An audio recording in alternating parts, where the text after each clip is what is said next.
미국은 우리보다 훨씬 더 심각한 것 같네요, 교수님.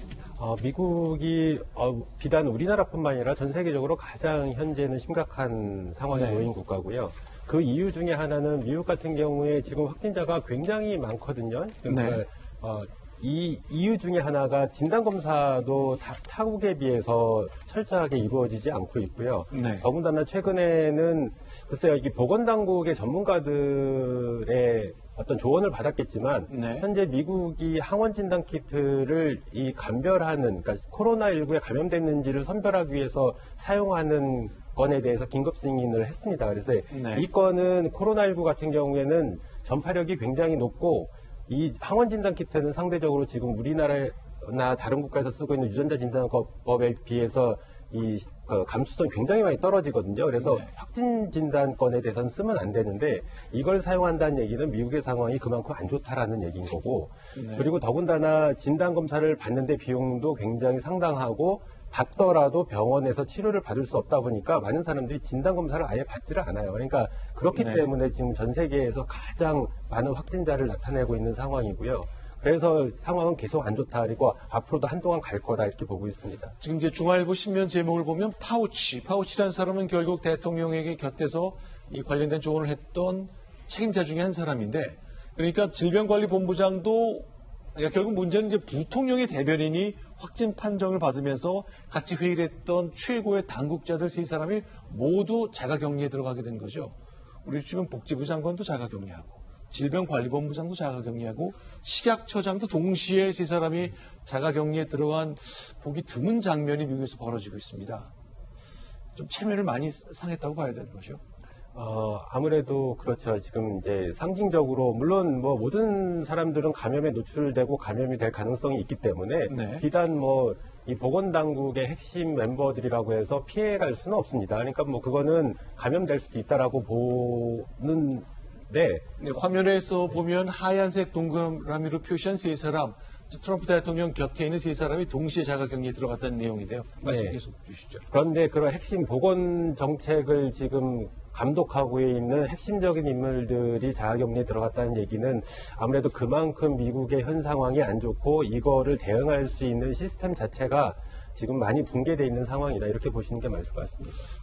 실장님, 그런데 이제 트럼프 대통령은 빨리 경제를 돌리고 싶어 하잖아요. 네. 돌아가다가 문제가 좀 커지고 있다면서요. 점점 커지고 있는 거죠. 지금 보니까 뭐 타이스푸드 같은 경우에도 나타나지만은 네. 타이스푸드는 육가공 공장이거든요. 미국의 육가공 예. 업체죠. 지금 미국에서 최근에 말하자면은 우리로 치면 고기값이 뛰었다는 거 아니겠습니까? 네. 물건도 없어지고 또 육류 소비량이 우리보다 훨씬 높은데 육가공 공장은 우리도 그렇지만은 그 노동 환경이 아무리 사람이 참 이 기계로 하더라도 실제로 이 컨베이어 벨트에는 사람이 다닥다닥 붙어 있고 또 미국 네. 현장에서는 아무래도 이주 노동자 언어가 잘 되지 않는 이주 노동자 출신들이 많고 또 저기에 출퇴근하는 사람들이 거의 통근 버스를 활용하고 그래서 감염되기가 되게 좋은 환경인데 지금 화면 보시면은 이제 타이슨 푸드의 워털루 공장 한 곳에서 노동자 1,000명 넘게 집단 감염됐대요. 네. 저희는 지금 이태원에서 70명 넘게 감염된 것 때문에 온 국민이 걱정하고 있는데 저기는 1,000명이 넘게 한꺼번에 그러니까 저기들이 작업 중단했는데 트럼프 대통령이 긴급 명령을 내려가지고 강제적으로 네. 작업을 재개를 시켰거든요. 네. 저렇게 되면은 뭘 어떻게 작업 재개가 가능하겠습니까? 그리고 이런 부분 하나더랑 아까 말씀하신 대로 이제 바이든 이제 후보죠. 네. 펜스 부통령이라든지 네. 이런 이제 핵심 인사들이 자가격리에 들어갔다는 게 국민들한테 느끼는 감정이 어떤 거냐면은 네. 자기들도 통제가 안 되는구나, 장악이 안 되는구나 네네. 상황에 대해서 이런 걸 주는 거죠. 물론 영국의 보리스 존슨 총리 같은 경우에도 자가격리됐다가 돌아왔고, 네. 뭐 캐나다에서도 이제 트리도 총리의 부인이 이제 자가격리에다 돌아왔지만 그건 좀 초기 단계고 지금 미국 같은 경우에는 우리도 한풀 꺾이는 상황이야라고 말하고 싶어하는 거 아니겠습니까? 네. 근데 그 상황에서 터졌으니까 이게 처음에 터진 거하고는 또 느낌이 다르죠. 저게 사실은 문제가 뭐냐면은 원래 그 집단 발병이 우려가 돼서 저는 네. 육가공 공장 같은 경우는 좀 문을 닫았었잖아요. 근데 그렇죠.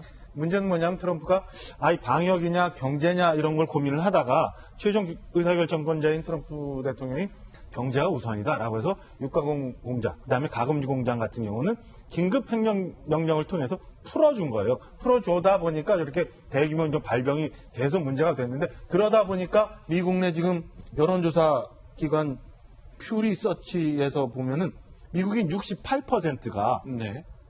너무 일찍 경제 재개를 해서 지금 이렇게 코로나가 만연이 된다라는 얘기를 하고 있어요. 그러다 보니까 오바마도 트럼프에 대해서 욕을 하는 거고 바이든 후보도 욕을 하는 거고 힐러리도 욕을 하고 하여튼 미국인들이 그 화를 용암처럼 내뿜었다는 트럼프의 이 판단에 대해서 미국인들은 굉장히 지금 현재는 부정적으로 보고 있는 상황입니다. 또 한 가지는 뭐냐면은 미국은 그러니까 말씀하신 것처럼 경제냐 보건이냐를 가지고 지금 고민을 하다가 이제 경제 쪽으로 많이 치우쳤거든요. 근데 그 일면에는 또 그런 얘기도 현지에서 들려요. 그러니까 지금 단계에서 경제를 안 풀면 좀 방역적으로는 뭐 대책이 있느냐. 그러니까 실제로 진단 검사도 안 하고 치료도 제대로 안 하는데 네. 이동 제한만 하고 있으면 이게 방역이냐. 그러니까 그러면 경제 때문에 그러니까 코로나에 감염돼서 죽는 것보다는 경제가 나빠서 굶어 죽는 사람이 발생하겠다. 이런 얘기가 그러니까 국민들 사이에서 나오고 있는 얘기거든요. 그러면 이거에 적절한 어떤 방역 정책을 해야지만 되는데 또 실제로는 진단도 안 하고 있고 진단해도 양성이 나온다고 해서 찾아갈 수 있는 병원도 없고 그러다 보니까 속수무책이에요. 미국 같은 경우에는. 그러니까 보건적으로도 실패했고 경제적으로도 굉장히 지금 어려운 상황이다. 이렇게 보시면 돼요. 미국은 여기서 하나 더 전 세계 반면교사 역할을 하는 게 네. 정치적 갈등과 음모론으로 퍼지지 않습니까? 네. 마스크라든지 이런 것은 음모론이다. 우리의 자유를 이렇게 억압하려고 하는 뭐 어떤 음모들이다. 라는 식의 이제 집단 행동들이 나오고 또 여기서 더 문제는 트럼프 대통령이 은근히 그런 것을 약간 조장하는 듯한 느낌을 주는 거. 그게 주로 또 트럼프 대통령의 지지층 사이에서 나타나고 있으니까 대선을 앞두고 이런 갈등이 점점점 커질 수도 있는 거죠. 알겠습니다.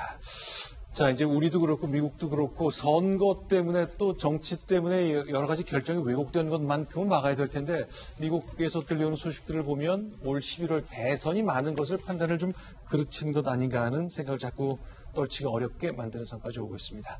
자, 지금까지 코로나 미국과 한국 사정 관련된 소식 점검해봤습니다. 자, 김정희 교수님 여기서 인사를 좀 드리고 다른 패널과 다시 한번 얘기 나누겠습니다. 고맙습니다.